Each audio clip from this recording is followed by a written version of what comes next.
Fármaco lógico.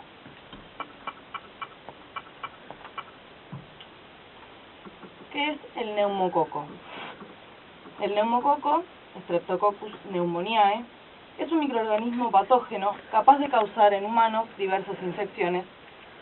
Es una bacteria gram positiva y el neumococo es un patógeno casi exclusivamente humano, causante de un gran número de infecciones y procesos invasivos severos, particularmente en ancianos, niños y personas inmunodeprimidas.